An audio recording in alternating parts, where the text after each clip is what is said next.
Deus.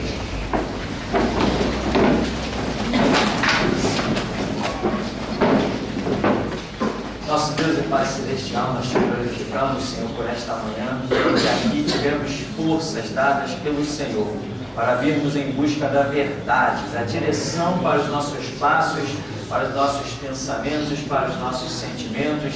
Viemos aqui, ó Deus, como instrui-nos a Tua palavra, buscar-te enquanto se pode achar e invocar-te enquanto está perto.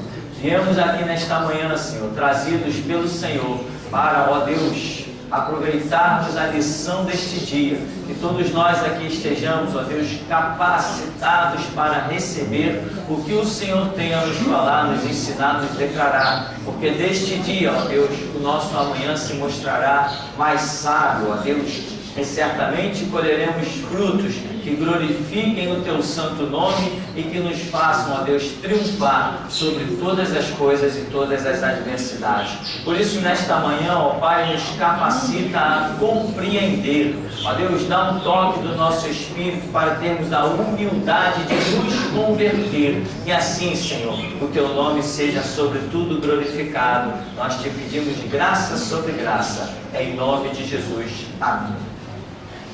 Se sentar. Nesta oportunidade, nós queremos voltar a tocar em um assunto que nós já tratamos muito dele, mas nós estamos seguindo um roteiro, estamos concluindo a gravação básica dos nossos assuntos do seminário. E nós vamos mais uma vez tocar num assunto que a Bíblia fala tanto, a questão do vinho. Você já viu o quanto que a Bíblia fala sobre o vinho? Quem já atentou para isso?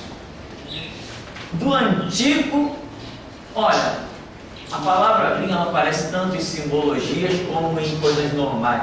Desde Gênesis até Apocalipse aparece essa palavrinha. O tempo todo a Bíblia toca nesse assunto.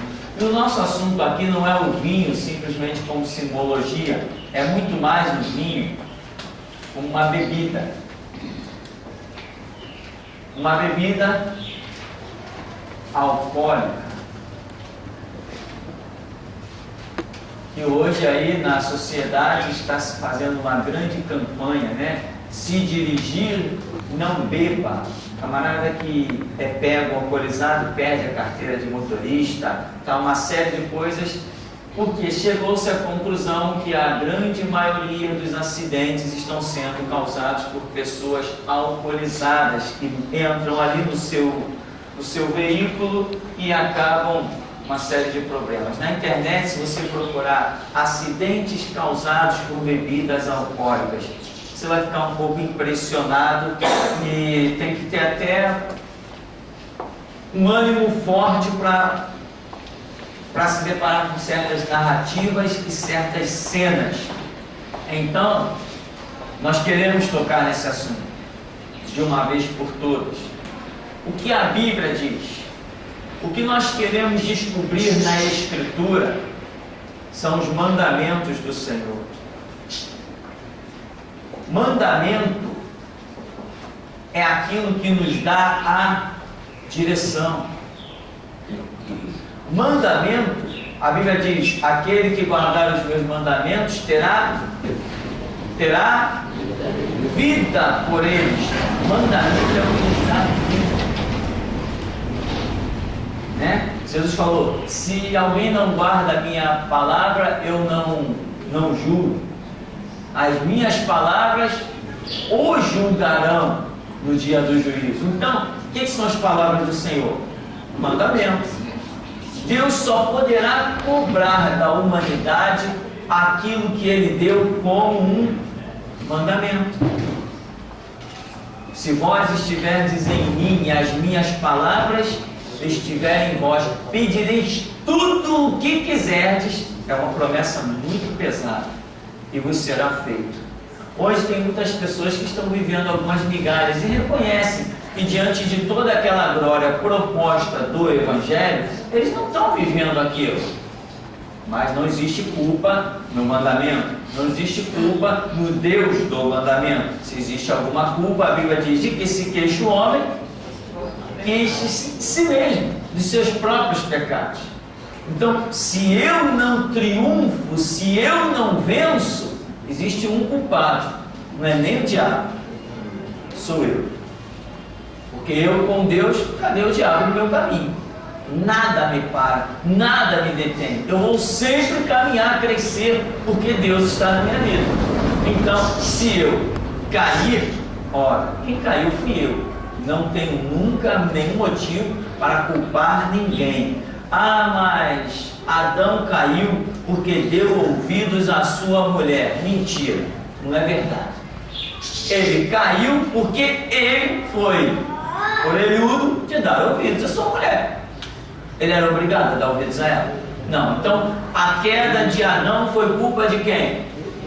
De Adão, não foi de Eva. Senão Eva estaria certa. Não, foi a serpente. Não sou culpada de nada, foi a serpente. Quem criou a serpente? Não foi o Senhor? Então o Senhor que é culpado, o Senhor que criou ela. Então a culpa ia cair lá em cima de Deus, porque Ele é a origem de todas as coisas. Não, Deus não é culpado de nada. Nós somos culpados. E nós, nesse ministério, eu particularmente já descobri que a força e a vitória está em guardar os mandamentos. E sobre esse assunto, na Bíblia, eu quero começar uma passagem de Gênesis. Se você tiver a sua Bíblia e quiser abrir, eu vou dar um tempinho só para você abrir. Você vai ter que ser um pouquinho rápido para nós ganharmos tempo e concluirmos esta lição toda hoje. Lá em Gênesis 9, 21, a primeira Bíblia aí fica fácil. Diz assim: um dia Noé bebeu muito vinho, ficou bêbado e se deitou nu dentro de sua barraca. Tá. O fato de Noé deitar-se nu dentro de sua barraca demonstra que não era algo tão comum. Porque os seus filhos lá, um dos filhos, quando viu a questão, ele achou que não era normal e foi comentar com os outros irmãos. Tem pessoas que dormem nu, principalmente no calor, não é? Mas naquela época, quando o filho de Noé percebeu, ele achou que aquele fato de Noé estar nu não era normal. Você concorda comigo? Tanto que ele foi fazer um comentário com os outros irmãos: papai está nu. Está nu? Não, não pode ficar nu. O que eles fizeram? Pegaram uma toalha ou um pano e foram de costas para cobrir o seu pai. Por quê? Porque não era algo normal naquela cultura, naquele posicionamento que eles estão enxergando as coisas. Então, o nu aqui, não vou nem entrar na questão da simbologia, que significa desprovido da graça de Deus. Eu acho que Noé não chegou ao ponto de ficar desprovido da graça de Deus. Mas, a Bíblia diz que Noé entrou na arca, e aqueles tempos todos na arca, depois ele sai da arca e ele planta uma vinha. Ele colhe o fruto da vinha e ele faz uma bebida, que hoje nós chamamos de vinho, e essa bebida, ele jogou álcool dentro daquela bebida? Não, a própria produção, chamada fermentação, a reação química desse suco aí gera um álcool. E essa bebida fortíssima, quando Noé toma dela, ele fica meio sem noção das coisas. É exatamente hoje a grande campanha. Se você vai dirigir, está proibido. Aí vem o bafômetro, muita gente não quer fazer o bafômetro, porque a lei diz que ninguém é obrigado a reunir provas contra si mesmo. Aí lançaram uma emenda: tudo bem, se não quer fazer o bafômetro, vai fazer o exame de sangue no hospital. Não vou fazer exame de sangue também, porque a lei diz que ninguém é obrigado a apresentar provas contra si mesmo. Então criaram mais uma emenda, porque a lei dos homens é assim, né, irmão? Vai emendando até dar certo. Então criaram agora uma emenda: não quer fazer? Então recolhe tudo, vai preso, perde carteira. radicalizou a coisa, extremizou. Por quê? Porque chegou-se à conclusão que uma pessoa alcoolizada não pode dirigir, porque a direção requer movimentos às vezes rápidos, precisos, e a pessoa alcoolizada, ela não tem noção de quanto está virando o braço para um lado ou para o outro, ela perde a noção, seu corpo entra numa certa dormência, então ela não tem mais noção de quanto ela está pisando num acelerador, num freio, numa embreagem, ela não tem mais, essa reação do seu corpo vai se perdendo com o alcoolismo. Então eu tiro o chapéu para a lei. Eu acho o seguinte, um camarada que não tem consciência de que não pode dirigir alcoolizado, simplesmente ele não pode ter o direito de dirigir. Senão amanhã eu venho com o meu carro tranquilão, sóbrio, o cidadão ultrapassa, passa pela contramão, não vê a placa proibida e vai me matar, vai bater contra mim. Então eu acho que todas essas pessoas que dirigem sem consciência, dirigem alcoolizado, tem que ser arrancados da rua. É uma opinião pessoal que eu tenho, mas isso não compete a mim, isso compete ao Estado. Então, Noé perdeu a noção. Então, tá, Noé perdeu a noção, ficou nu, causou um escândalo. Resultado da atitude de Noé, qual foi? Depois, quando ele volta à sobriedade, né? Contaram para ele, contaram para ele. Por que contaram para ele? Ele nem sabia que tinha ficado nu. Entende a coisa? Ele nem sabia que tinha ficado nu. Quando contaram, como é que é? E o Cã me viu nu? Então eu vou fazer o seguinte, eu vou lançar a maldição. Depois, no final, Noé vem, quando está abençoando os seus filhos, diz: Cã, porquanto me viu nu, e etc, etc, como se a culpa fosse de Cã. E ele amaldiçoa Canaã, a descendência de Cã, o seu neto a quem ele amaldiçoa. E o que gerou a descendência de Cã e Canaã? Os africanos. Estão ou não estão debaixo de uma maldição terrível? Mas a culpa foi de quem? Foi de Cã, que viu Noé nu? Não, a culpa foi de Noé, que se embriagou. Aí Noé, se estivesse aqui, Noé se levantaria em nosso meio e dizia assim: mas Deus nunca proibiu beber. Ele também nunca mandou ninguém ficar embriagado. Qual foi a consequência da embriaguez de Noé? A consequência, nós temos hoje uma África debaixo de maldições terríveis. Por quê? Por causa de copo de vinho, besteira. Por que o Oriente está em guerra? Não, porque Abraão pulou uma cerquinha baixa. Quem mandou fazer a cerca baixa? Foi fazer um filho lá com a Agar, com a egípcia. E descenderam aí esses árabes aí terríveis. De quem foi a culpa? A culpa foi da cerca que era baixa. Abraão era um coroa, pulou. Fazer o que? Misericórdia. Então, Noé, nosso primeiro personagem, se embriaga, fica nu, gera aquele problema todo. Ele está numa posição meio terrível. Depois vem, sabe que seu filho o viu, amaldiçoa o neto, e hoje nós temos essa África aí de uma maneira horripilante, né? Que nada dá jeito naquilo. Se você quer saber um lugar onde tem fome, um desses lugares é na África. Será que a maldição de Noé está perpetuando até hoje? Eu creio que sim. Então, você vê que Noé poderia se defender dizendo: não existe mandamento que me proíba beber. E não existe, realmente, Noé estaria certo. Porém, nós já vimos, Noé, a consequência da sua bebida. Amém? Não existe mandamento que me proíba comer.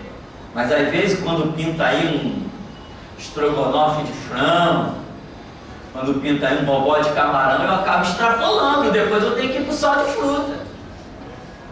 Mas não é proibido comer. Não, mas se eu comer demais, esquecer o meu limite, isso vai me trazer uma consequência. É proibido beber? Não, mas então você vai beber e vai entrar no teu carro 80, 90 por hora. Então, acima do mandamento, existe um fator consciência. A sabedoria do ser humano, meu irmão, não faz com que ele necessite do mandamento, não.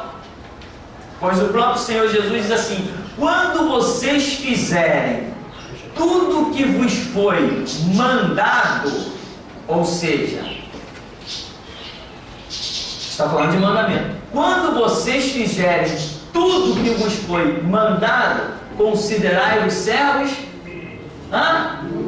inúteis. Ora, por que Jesus diz isso?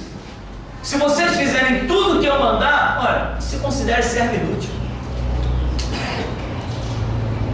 Porque ele está achando que a nossa consciência tem que ser capaz de perceber detalhes que atinjam um nível acima do próprio mandamento. Em que sentido acima do próprio mandamento? Por uma necessidade e pelo próprio fator, pelo Gênesis, vamos assim dizer, da criação que está dentro de nós. Por exemplo, eu vejo uma pessoa necessitando de uma ajuda ali na esquina, uma pessoa numa situação difícil. Não, Jesus não me mandou estender a mão para ninguém. Eu preciso de um mandamento para ajudar o meu próximo. Eu não tenho a consciência de que eu gostaria de ser ajudado. Então, não é o mandamento somente que vai nortear a minha vida. Porque se eu me guiar só pelo mandamento, isto revela escravidão. Mas a Bíblia diz: pois o Filho vos libertar. Eu sirvo Jesus, sirvo os seus mandamentos com uma consciência que eu, olhando a necessidade do reino, eu posso, tente entender, eu posso esquecer o mandamento e ir para oração. E na oração não vou receber um mandamento, eu vou receber uma permissão. Aonde na Bíblia nós encontramos: construam templos, criem rádios, façam trabalhos pela internet. Isso é mandamento? Não. Inclusive tem gente, pastores hoje, que ainda dizem que a televisão é do diabo, dizem que o computador é do diabo. Irmão, na Bíblia não diz nada de computador. É mesmo? E quando eu vou para a minha oração com o meu Deus, o que ele me diz? Então, andar só no mandamento, os tempos mudam e o Deus que está acima do mandamento, se você não busca, não há manifestação dele. Então Jesus está dizendo: quando vocês fizerem tudo que eu mandei, vocês são ainda servos inúteis. A classificação de vocês é essa. Porque ele está dizendo: dá para ir além. Dá para ir além do mandamento. Agora, isso aqui pode ser um pouco complicado para a cabeça de uns, pode ser tranquilo para a cabeça de outros, mas nós não vamos nos aprofundar nisso. Nós vamos voltar ao nosso tema. Gênesis 14:18 diz: e Melquisedeque, que era rei de Salém, sacerdote do Deus Altíssimo, trouxe pão e vinho, né? Aquele encontro com Abraão, etc. E eles foram comer. Então a Bíblia está falando mais uma vez do vinho. Quero dizer para você que, a exemplo de Noé, que se embriagou e ficou nu e depois não sabia nem que tinha ficado nu, eu quero dizer que o vinho aqui já era algo que tirava a razão. Vinho, na Bíblia, quando aparece vinho, é sempre vinho. Está falando de uma bebida alcoólica que, como mostra lá desde Noé, tira a razão. Noé perdeu a consciência de tudo. Ele apagou. É como se ele tivesse um coma. As pessoas podiam falar com ele que ele não estava vendo nada, não estava percebendo nada. Aqui então, Melquisedeque se apresenta com pão e vinho, mostrando que não há restrição, não há proibição ao uso do vinho. Vamos seguir mais um pouco. Gênesis 19, 32 diz: venha cá, vamos dar vinho a papai até que fique bêbado. Então nós nos deitaremos com ele e assim teremos filhos dele. Naquela mesma noite elas deram vinho ao pai e a filha mais velha teve relações com ele. Mas ele estava tão bêbado que não percebeu nada. Sucedeu no outro dia que a primogênita disse à menor: vês aqui, eu já ontem à noite me deitei com meu pai. Demos-lhe de beber vinho também esta noite, e então entra tu, deita-te com ele, para que em vida conservemos a descendência de nosso pai. Nessa noite tornaram a dar vinho ao pai, e a filha mais nova teve relações com ele. De novo, ele estava tão bêbado que não percebeu nada. Essa é a passagem quando Ló sai daquelas cidades impenitentes, Sodoma e Gomorra, e as filhas acharam que tudo tinha acabado. Quando elas viram a cidade completamente destruída, elas imaginaram, sei lá o que, e falaram assim: como que agora vai ter descendência nossa sobre a terra? Como vai ter descendência do nosso pai? Criaram esse projeto aí, essa estratégia, e deram vinho ao seu pai, de tal maneira que a Bíblia declara que ele nem percebeu as coisas que sucederam. Ou seja, que efeito o vinho gerou nele? Apagou. Mas quanto de vinho? Aqui está dizendo que ele estava tão bêbado, esse tão bêbado, quanto que foi? Não temos noção. Como é que uma pessoa pode imaginar exatamente em qual momento o seu sangue vai saturar do vinho? Ela não tem como prever isso. Ela não tem como prever aquele vinho que ela tomou com tais alimentos que ela já ingeriu durante o dia. Que reação vai ter aquele vinho com cada alimento que ela já fez uso durante o dia? Ela não tem. Então a pessoa diz assim: não, eu consigo tomar 5 copos de vinho, ou seja lá do que for, da cerveja ou qualquer outra coisa, da cachaça do Velho Barreiro, do São João da Barra, qualquer coisa dessa. Mas dependendo do alimento que ela já fez uso naquele dia, ou do que ela virá a fazer, ela pode ter uma reação que a surpreenda. De repente, já era, apagou. Você não pode dizer: não, eu estou sentindo que o nível de álcool no meu sangue está em 10%. Ainda dá para tomar uns copinhos. Bom, agora está em 20%. A minha resistência chega até 30%. Então dá para tomar mais uns copinhos. Você não tem este controle. Não existe esse controle. Ninguém tem noção. Ah, pastor, tem gente que toma uma caixa de cerveja. Tem gente que toma 50 caixas. Eu conheci vários níveis de pessoas que disputavam. O demônio se apossava delas e elas disputavam para ver quem bebia mais cerveja. O camarada ganhava de todo mundo. Chegava a beber 40 caixas de cerveja em uma noite e ia para casa, tranquilão, endemoniado. Bom, aqui então nós vemos que com Ló, nessa referência de Gênesis 19, 32, as suas filhas, sabendo o efeito do álcool e acreditando no que elas declaram, que iam suscitar descendência a seu pai, elas fazem uso do vinho, embriaga, e seu pai nem percebeu nada, né? Pelo menos a narrativa bíblica diz isso. Números 6, 2.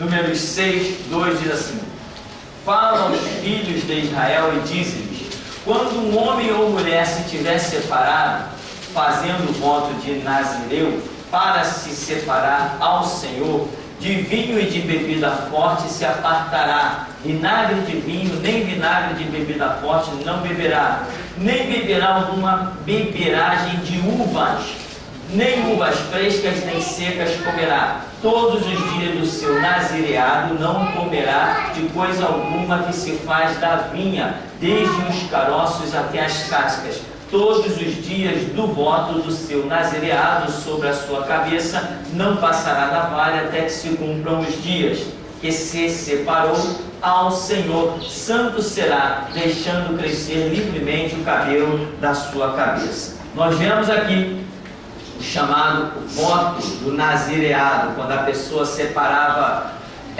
anos da sua vida, ou sei lá, dias, para um serviço a Deus, um serviço específico durante um determinado tempo.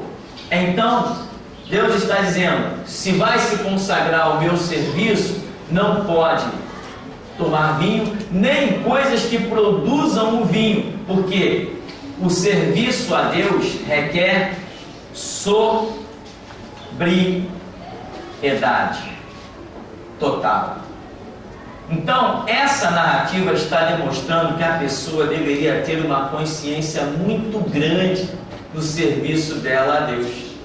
Ela não podia vacilar em absolutamente nada, até mesmo porque quem faz um voto a Deus e vacila, a mão de Deus vai pesar.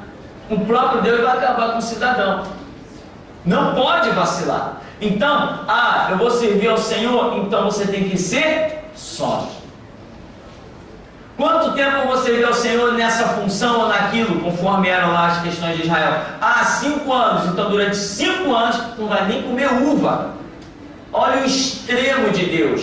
Mas existe algum mandamento para que não beba vinho? Não existe mandamento. Mas aqui existe.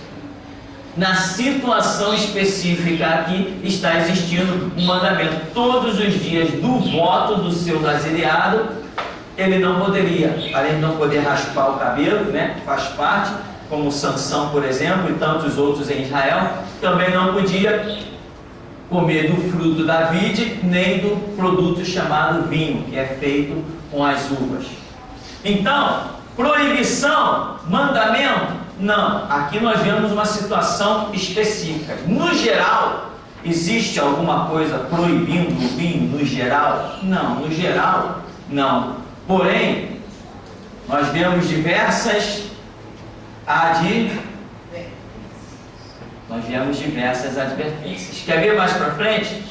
Provérbios 3:9.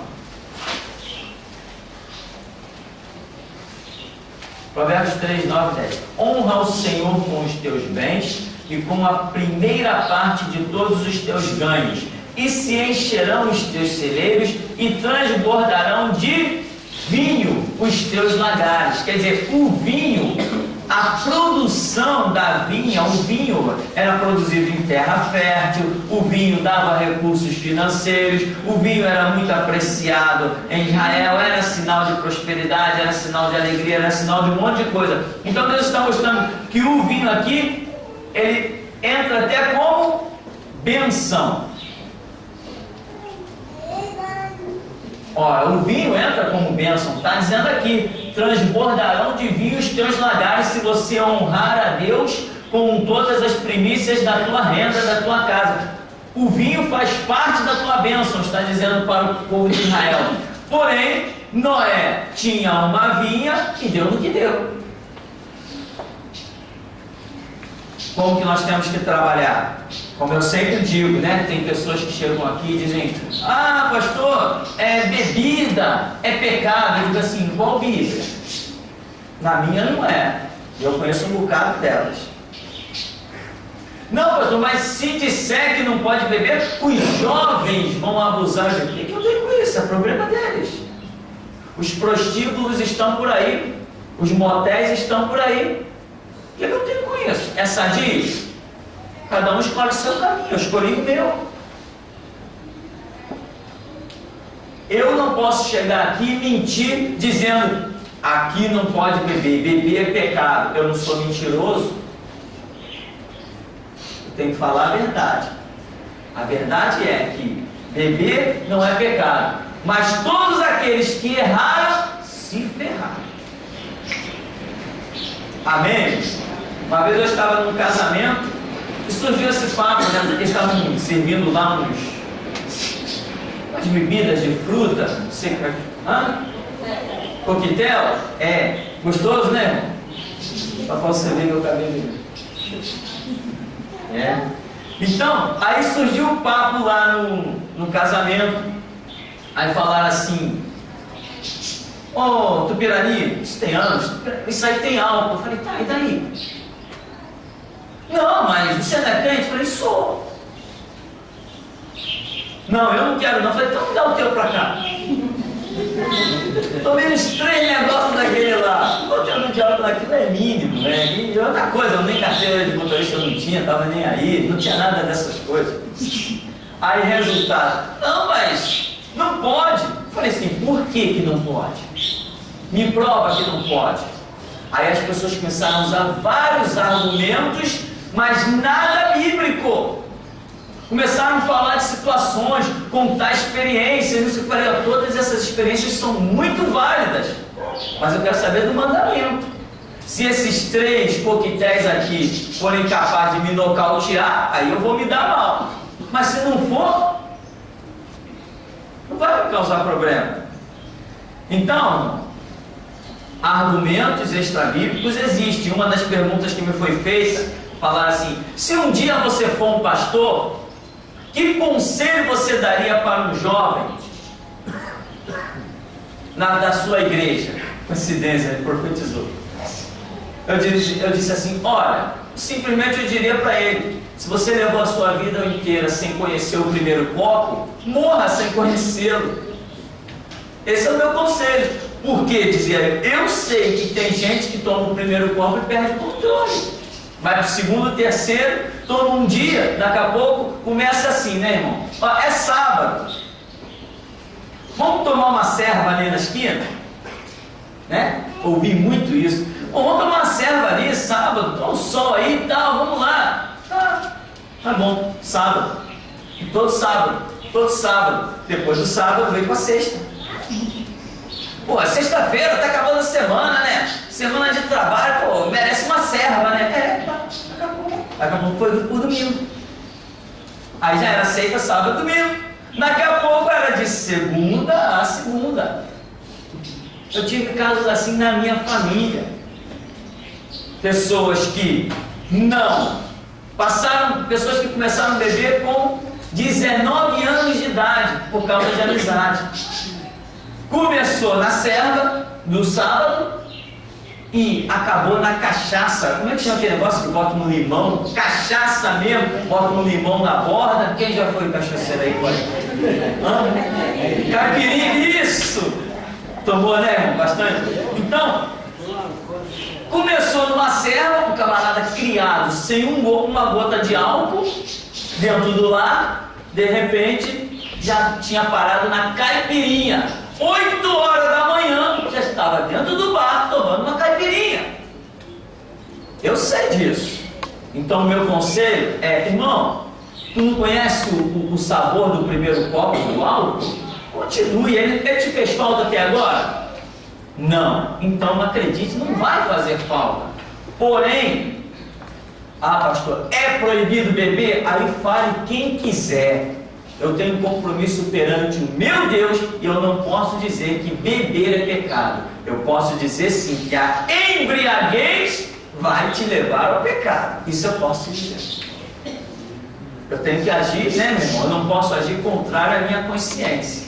Não posso agir contrário à minha consciência. Aí vem aquelas perguntas maravilhosas. Mas pastor, tem gente dentro da igreja que está doido para cair numa servinha, num vinhozinho. E o que eu tenho com isso?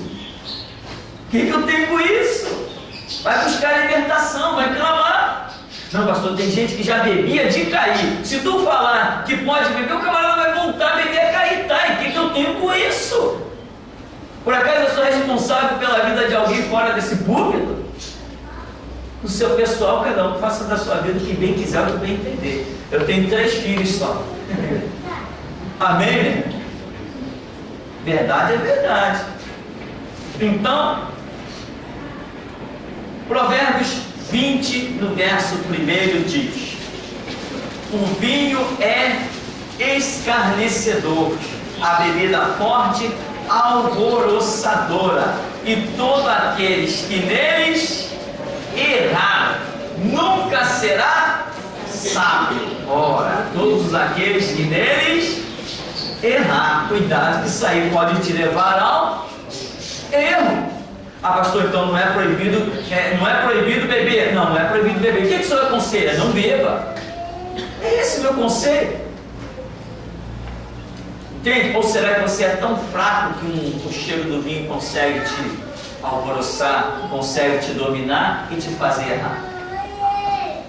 Então, uma coisa é o mandamento, outra coisa é a advertência. E se tem uma coisa que não falta na Escritura, em termos de advertência, é com relação ao vinho. Aqui você viu, né? Provérbios 20. O vinho é escarnecedor. O que é você ser acometido de uma situação e passar a ser um escarnecedor?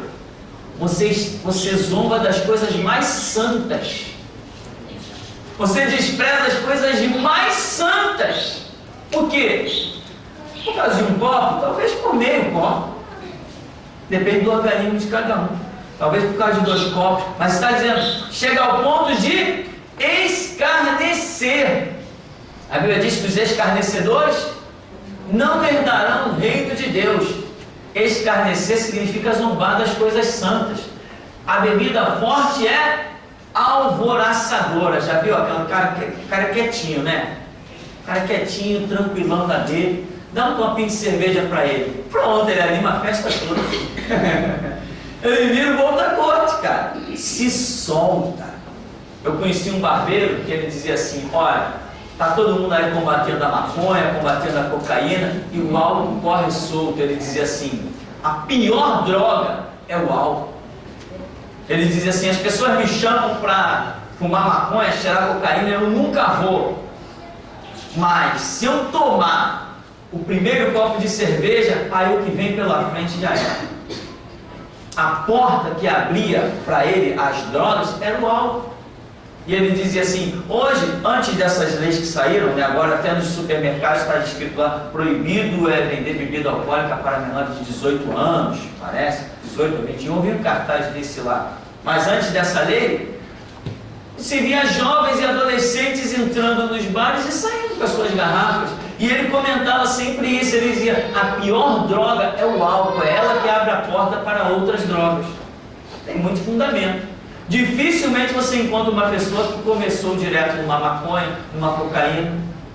Normalmente vem pelo caminho da cerveja. Ah, pastor, a cerveja é pecado? Não. O excesso dela, eu sei que vai te levar ao pecado. Mas que ela em si é pecado, não tenho essa visão. As coisas estão no mercado para cada um fazer uso de acordo, né? De acordo com a sua consciência. Então aqui, Provérbios 20 diz que é escarnecedor, alvoroçador, e todo aquele que neles errar nunca será sábio. Ou seja, o que eu entendo? Aquele que é dado ao vinho não consegue alcançar sabedoria. E sabedoria é o que nós necessitamos, né? Provérbios 21, 17. O que ama os prazeres padecerá necessidade. O que ama o vinho e o azeite nunca enriquecerá. Bom, você já viu, né? O camarada que ele é viciado no vinho, não tem um centavo que pare na mão dele. Eu conheci um camarada que era vizinho, já falecido há muitos anos, e ele, quando chegava do trabalho, ele vinha carregando, você lembra aqueles garrafões de 5 litros de vinho? Não tinha os garrafões assim, envolvidos numa cestinha? Ele vinha do trabalho com 2 daquela. Sempre. Ele tinha dinheiro, ele só chegava com 2 daquela. E ele passava o dia inteirinho bebendo. A família, 4 filhos, os vizinhos que tinham que dar 1 quilo de arroz, 1 quilo de macarrão, 1 quilo de feijão. E o camarada ganhava muito bem, era funcionário do Cais do Porto. Na época, no Cais do Porto, não sei hoje, mas na época pagava muito bem. Ele era um funcionário antigo, um guarda do Cais do Porto, concursado, essas coisas todas. Mas a família vivia na miséria. Luz cortada, telefone nem pensar, água cortada, e ainda a família não tinha o que comer. 4 filhos dentro de casa chorando de fome. Por causa de quê? Do vinho. O dinheiro ia todo no vinho. Aqui diz, Provérbios 23, 29. Para quem são os ais? Para quem os pesares? Para quem as pelejas? Para quem as queixas? Para quem as feridas sem causa? E para quem os olhos vermelhos? Para os que se demoram perto do vinho, para os que andam buscando vinho misturado.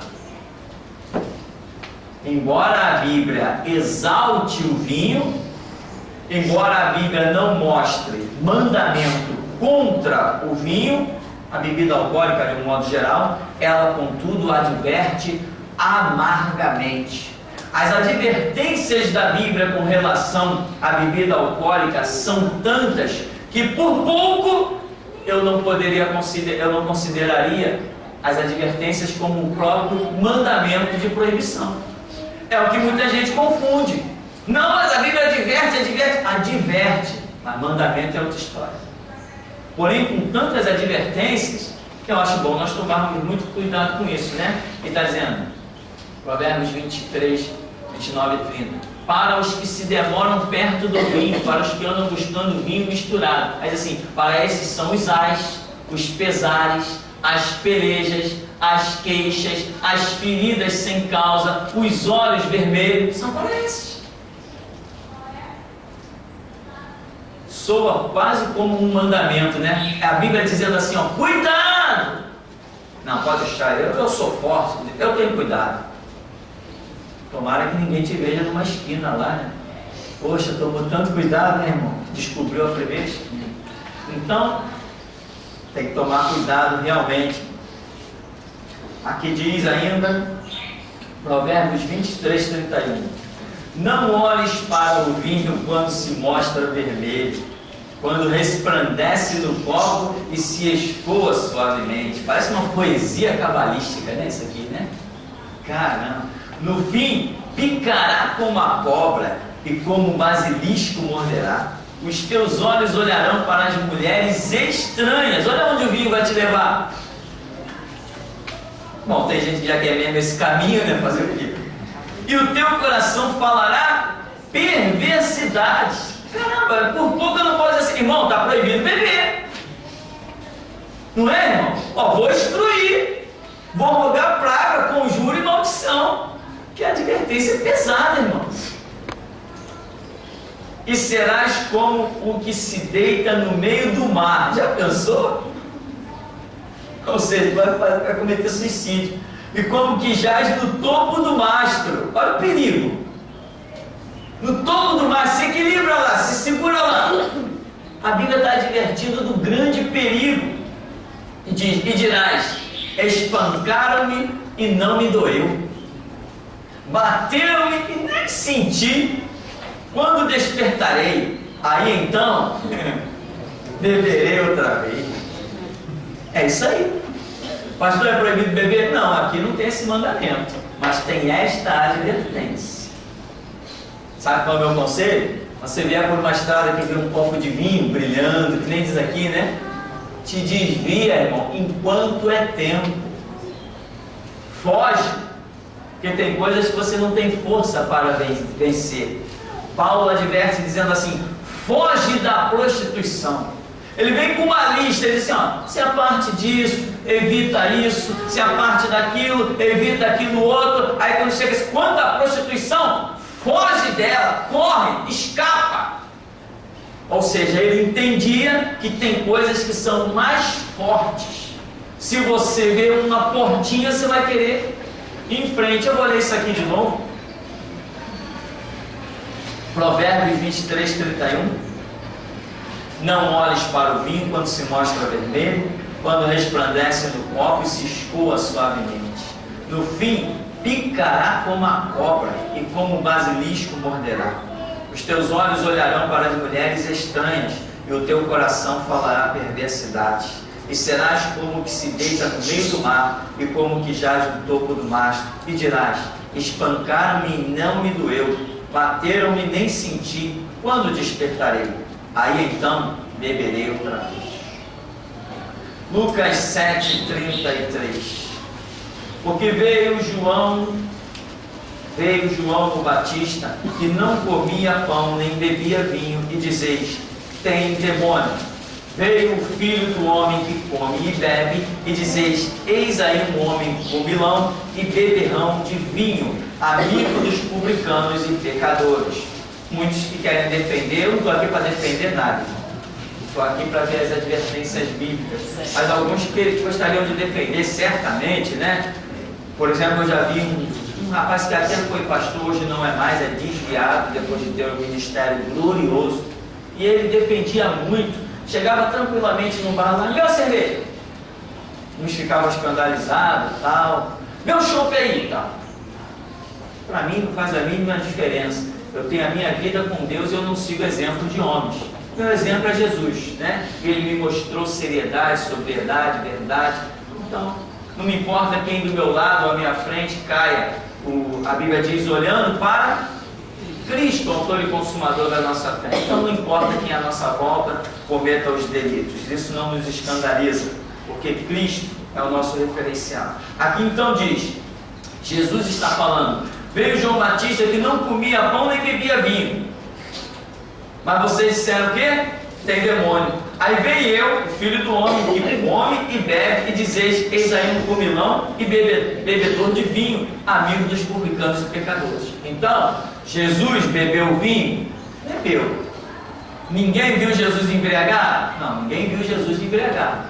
Não há nenhum relato de que, poxa, Jesus naquele dia extrapolou e disse assim, vou tirar uma soneca que eu não estou me aguentando. Não tem esse relato. Então, pastor, se Jesus bebeu, eu também posso beber. Ninguém disse que não. Alguém aqui falou que alguém não pode beber? Não. Mas as advertências da Bíblia são sérias. Seguindo ainda, 1 Timóteo 3,8, da mesma sorte os diáconos sejam honestos, não de língua dobre, não dados a muito vinho, não cobiçosos de torpe ganância. Se Paulo está escrevendo isso para Timóteo, não dados a muito vinho, ele então não está colocando uma proibição ao vinho, ele está colocando uma advertência. É o nosso assunto. Advertência.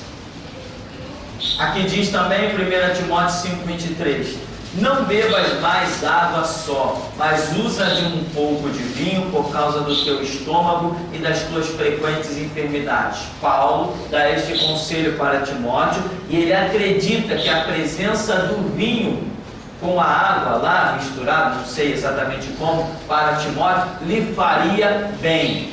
É bem verdade que nós já vimos receitas médicas aonde o médico aconselhou um cálice de vinho. Um cálice desses bem pequenininho. Olha, toma um cálice de vinho no almoço, ou era na janta. Já vi receita médica onde o médico passava e aconselhava isso para determinados casos dos pacientes durante um período de tempo. Agora, não podemos confundir uma receita médica, né, com o dia a dia. Aí tem que ver a consciência de cada um, né? De repente, não, o médico me aconselhou um cálice de vinho. Poxa, se um cálice é bom, então um balde deve ser melhor ainda. Aí é por cada um. Nós temos que ter consciência dos nossos atos. Saber que todo erro traz consequência, né? Então diz ainda, Tito 2:3: as mulheres idosas, semelhantemente, que sejam sérias no seu viver, como convém a santas, não caluniadoras, não dadas a muito vinho, mestras no bem. Então, o mesmo conselho que Paulo dá para os homens, diáconos, ou seja, aqueles que tinham cargos dentro das igrejas, ele também dá o mesmo conselho para as mulheres, que elas sejam, as mulheres idosas, estão sérias no seu viver, como convém a santas, não caluniadoras, não dadas a muito vinho. Então, se Paulo está dizendo não dada a muito vinho, significa que ele não tem em mente um mandamento de proibição, mas ele manifesta uma advertência.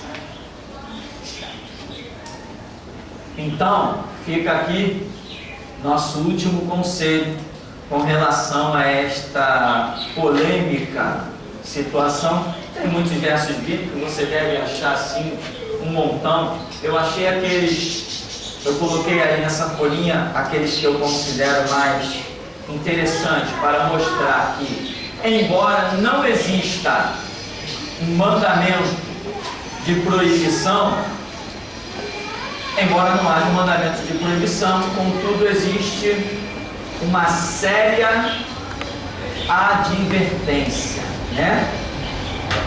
Tem gente, meu irmão, que bebe todo dia e diz que é livre. Quando você costuma fazer uma coisa todo dia, não, eu gosta e não percebe que já é escravo. O dia que tentar largar, vai se decepcionar. Vai ver que não era tão forte quanto pensava.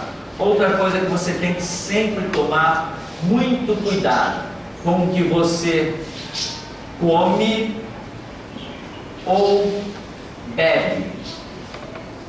O que você come ou bebe cai na corrente sanguínea.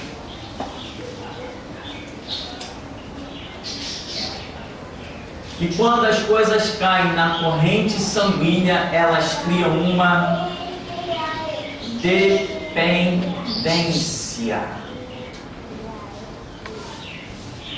Quer ver uma coisa? Não vou nem dizer uma semana. Passa 2 dias, só 2 dias, comendo só coisa doce. No 3º dia você vai estar desesperado, querendo alguma coisa salgada. Além da necessidade do teu organismo de ter o sal, o teu organismo já está viciado. Além do seu organismo, ao seu corpo em si necessitar do sal, a sua corrente sanguínea já está viciada em ter o sal. Se você inverter, passar 2 dias comendo só coisa salgada, vai chegar no 3º dia, você vai estar desesperado, nem que seja pegar um açúcar puro e colocar na boca. O seu organismo vai clamar por aquilo. Então, se você é um camarada que bebe, todo dia você bebe lá o seu cálice ou o seu copo, todo dia você bebe. Vai chegar um dia que, quando você quiser ficar livre daquilo, o seu organismo vai te mostrar que você tem uma nova guerra para vencer. Você só vai descobrir que é um viciado quando você quiser parar. Enquanto você não quiser parar, tudo é normal. É que nem prostituição. Recebi um e-mail de um jovem: pastor, pelo amor de Deus, ora por mim. Não consigo largar a prostituição. Mas não consigo largar a prostituição? Viciou. Viciou. E agora? É a luta, vai em frente. Clama, busca, clama pelo sangue de Jesus, porque vai ter que largar. Se não largar, não vai nunca ter uma vida com Deus. Então, tem que tomar cuidado com aquilo que você faz e faz e faz. Isso pode criar o que nós chamamos um ciclo vicioso, e depois, ainda que, presta muita atenção nisto, ainda que o seu organismo, seu corpo, né? Enfim, o seu organismo de um modo geral, ainda que o seu organismo não grite por certas coisas, o seu fator psicológico, que é muito pior, grita e te leva a conduzir o seu corpo a determinadas práticas. E depois você diz assim: mas eu não precisava daquilo, eu não tinha nenhuma necessidade daquilo, aquilo não me acrescentou nada. Mas o teu fator psicológico já estava viciado. Quando vem entrando o mês de junho, as férias do meio do ano dos colégios, ou quando vem entrando o mês de novembro, aquelas férias do final de ano dos colégios, eu sinto cheiro de pipa no ar. Sinto cheiro de pipa. Às vezes eu não tenho nenhuma noção de tempo, não sei que mês estamos, não tenho noção que as férias escolares vão começar, eu não tenho nenhuma noção que de repente, aquele cheiro, eu digo assim, ué, que época nós estamos? É a época das férias escolares. Eu tenho uma marca, porque eu fui viciado em pipa. Eu acordava e não tomava café, eu pegava pipa. Dava 8, 9 horas da noite, e às vezes até 10 horas da noite, que eu estava soltando pipa. O meu fator psicológico, ele criou um sistema que hoje, quando entram as férias escolares, aquele período, olha irmão, já larguei pipa, já tem muitos anos. Quando entra aquele período das férias escolares, eu sinto como alguma coisa no ar. É o fator psicológico, que muitas vezes é maior que a própria necessidade física. Então, você está diante de um complexo chamado você mesmo. Então, tome cuidado com a advertência. Lute, guerreie, que as coisas não são tão fáceis quanto a gente pensa. Muitos pastores não resistiram, voltaram a cair na prostituição. Outros não resistiram, voltaram a cair nas bebidas alcoólicas. Eu vi o testemunho de um irmão que se desviou, não era motivo para ele se desviar, mas ele se desviou porque ele chegou na casa de um pastor e o pastor pediu água. O pastor falou, pega aí da geladeira. Quando ele abriu a geladeira, era do bar, velho barreiro. Só a geladeira do pastor lotada de bebida alcoólica, porque o camarada era um viciado, ele era entregue àquilo. E ninguém nunca tinha percebido. Só era sóbrio na hora que estava na igreja. Fora dali, o vício, os fatores psicológicos, muitas vezes são mais fortes que nós. Então, meu irmão, mandamento: é proibido beber? Quem quiser dizer isso, que diga, eu não posso, porque eu não entendo assim do que tem estudado na Bíblia. Porém, vamos ficar com esta pequenina advertência. Amém? Quer um conselho? Não beba. Esse é o conselho que eu te dou. Por quê? É o conselho que eu daria após os meus filhos. Mas cada um faz da sua vida o que bem quiser. Amém? Eu estou aqui fazendo da minha, o que eu bem quero. Né? Eu acho que eu tenho que estar aqui para servir Jesus dessa maneira. Por quê? Cada um siga o seu curso. Amém? Vamos dar uma paradinha e já a gente volta.